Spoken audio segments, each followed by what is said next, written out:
Okay, I got here a 20, I think it's 21 Honda Odyssey. Customer complaint, everything's apart, but customer complaint is this door lock right here doesn't work. I mean, doesn't work electronically. So I'm gonna do it now. Well, it's not gonna let me lock it because the door's open, but how does this work? Let's see. Let's close this door.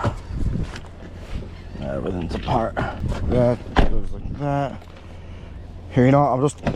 I'll just shut it and then shut this and we'll lock it. All right, so this one's locked and this one's not. All right, now looks like they tried everything. I think they tried the regulator. I see a BCM here. I don't think they programmed it, but they tried the BCM. I don't know what else. Door switch, I have no idea. All right, let me scan it. All right, let's do a scan. Yeah, all right. Oh, car's not on. Okay. Let's first see if we have any codes.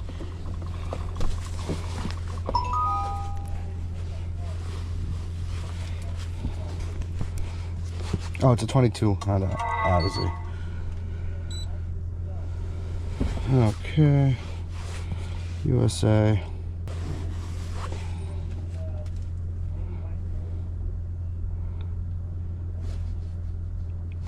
Let's do a scan. We got a code in the power steering. Okay, we have a lot of things disconnected, so yeah, that's probably, yeah, that's disconnected though. Brake circuit. Okay, gauge control, lost count with MICU frame. Body electrical power window, master switch.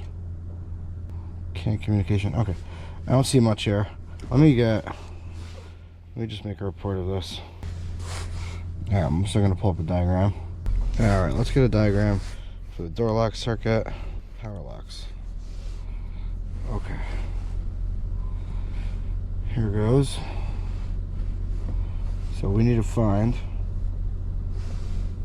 the door lock motor.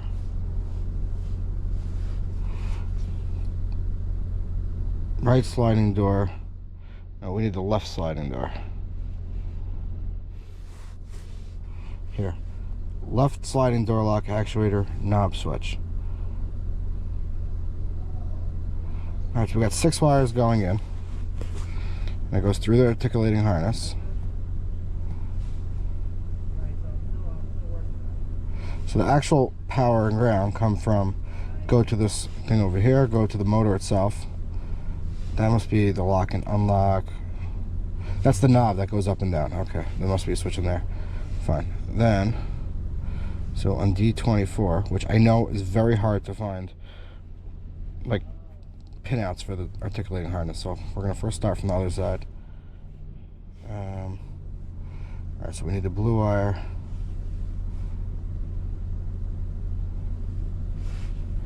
That goes to this blue wire. I don't know, it's not selecting. But it goes to the left sliding door lock relay. Why is nothing clicking? There we go. Okay. Then the other side's also going to come probably from a relay because it switches power and ground over. That's the yellow wire over here. And that goes to this yellow wire. Okay. And that goes here. That's there's a locking relay and an unlock relay. Fine, so when we want to lock the car, what happens? This is grounded constantly the whole time. Meaning when everything's in its off state. This is grounded through pin 4. Then, when you want to lock it, it will switch this one, which gets its power from fuse 1, 10 amp fuse. So really we should check that right now. Well, that will feed all these relays power. Yeah, so this blown fuse will affect all these doors right here. Fuse 1, 10 amp. Fuse relay holder behind left rear trim panel. Let's check this fuse. Fuse 1. Oh, it's in the back. And this trunk doesn't open.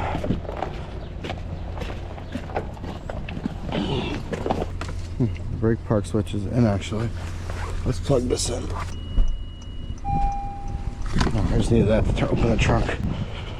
Okay, so here's the fuse box. Okay, so let's see.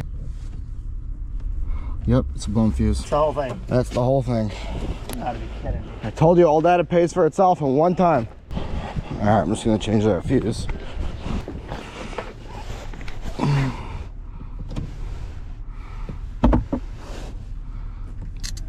I think it might be blowing right away. Yeah, it blows right away. Instant short. So now we gotta figure out why it's shorting. Well, the customer's very happy. It's not just a blown fuse. What do we need? I need this, and let me get my jumper.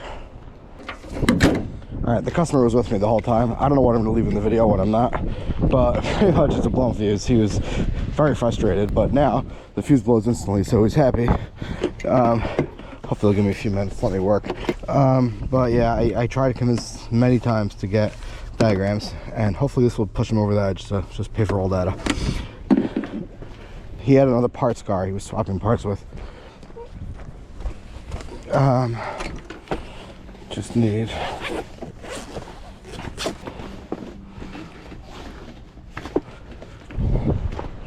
We'll get these. I'm just gonna put a test light in place of the fuse, and then we'll start unplugging things, see if we could narrow down where the short's coming from. So I use that jumper over here, and these just get stuck over here.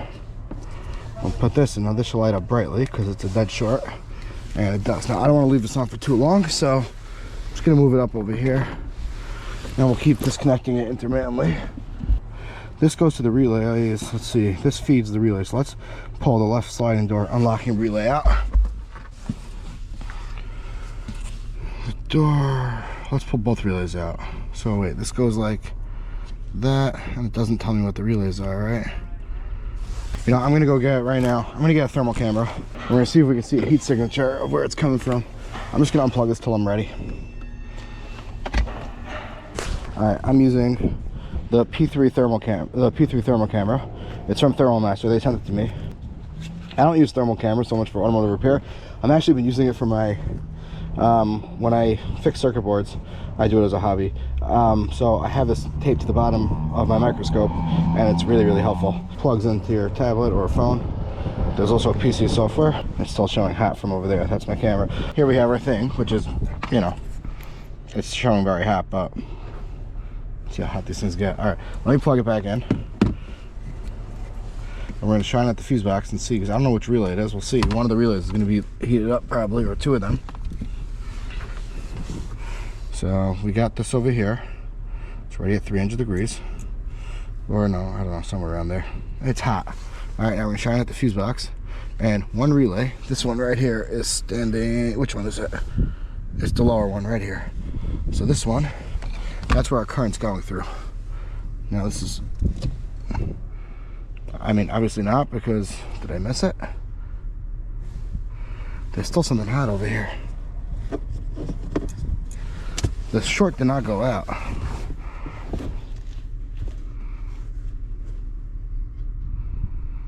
It's heating up behind there, as if that's where the short is, behind the relay. Is this fuse box shorted? I know these trunk modules go bad. Right on top, water gets in. You think water got in this fuse box?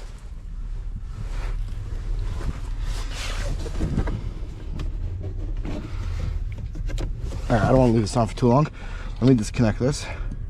You know, let me pull the other relay, because it got to be going through one of the relays, right? That's where the fuse feeds. I'm assuming if this is probably both lock and unlock relays. Okay. Oh, there's corrosion right there. Alright, I think this fuse box is bad. And we could see that. Okay, let's shine it at the fuse box again. There's definitely a short. Looks like it's coming from behind the fuse box. And if I disconnect this, let's make sure it goes away.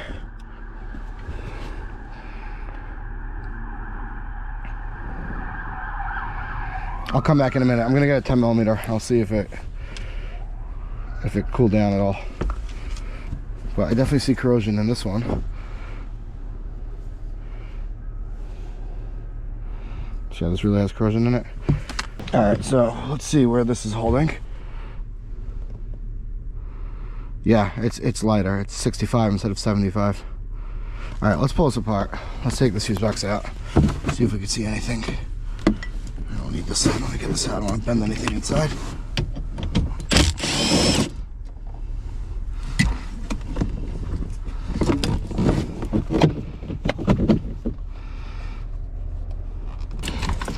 Okay, so I got that open. So here is those two relays. Now, so just the wire heating up. But I don't see anything over here. It's not like a fuse box or anything. It's just the actual terminals holding it. I mean, it's a fuse box, but it's not like there's any circuitry inside here. Here's a bus bar. That must feed the power for all these. Okay, so we can put these relays back in.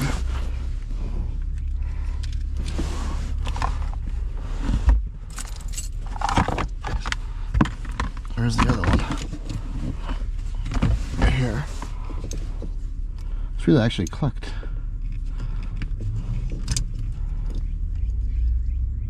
I wonder if these are the wrong relays. You know what? I might have done something stupid. I jumped the gun. Let me put this back in. Let's unplug the top relays.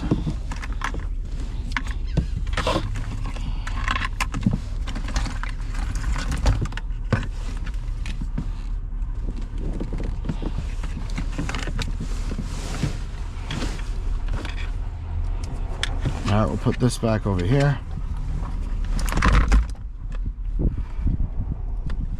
Okay, now let's unplug these top relays over here.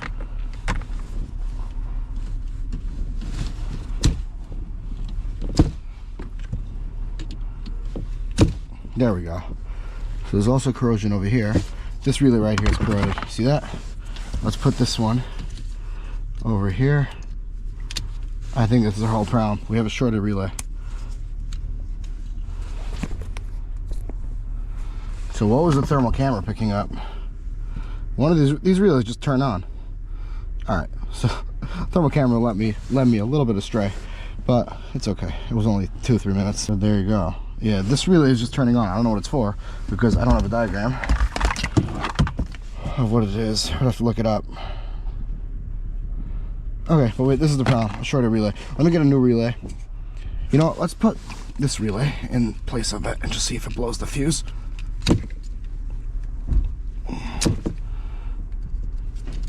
No, it doesn't. Okay, let me get another relay from the other car and then we'll see where we're holding.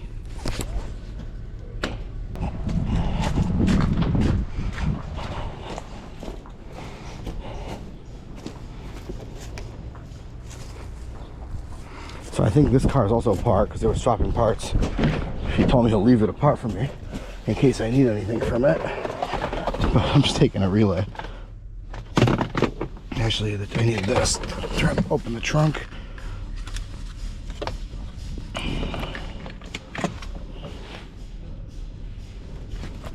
Oh, this battery's dead. How am I gonna get to the trunk?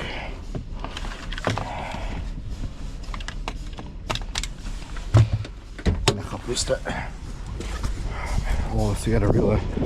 Only because I like putting on the right relays because sometimes they have diodes in them and I don't want to take responsibility. Here, this is the same relay right here. All right, I got a relay. We're gonna plug it in. See if it shorts. We'll put it back in right here. And we got no short. So let me pull this out. Let me get a new fuse. Or actually, it will still work with my test light. Okay. So now, we're just gonna shut. Oh, the electric door is working now. Or maybe it was working before, I don't know. So let me shut the car. And then we'll shut this and push lock. And it's locked. Unlock and it opens. So yeah, it's just a shorter relay. This is why you need service information. All right, thanks for watching. I just wanted to show you about this Thermal Master P3. What I actually use it for. I don't use it so often on the cars. I mean, pretty much on cars, all I use it for is looking at battery terminals to find hotspots. But I don't know, it doesn't really work for me great for parasitic draws like everyone does, or I just have no luck with it.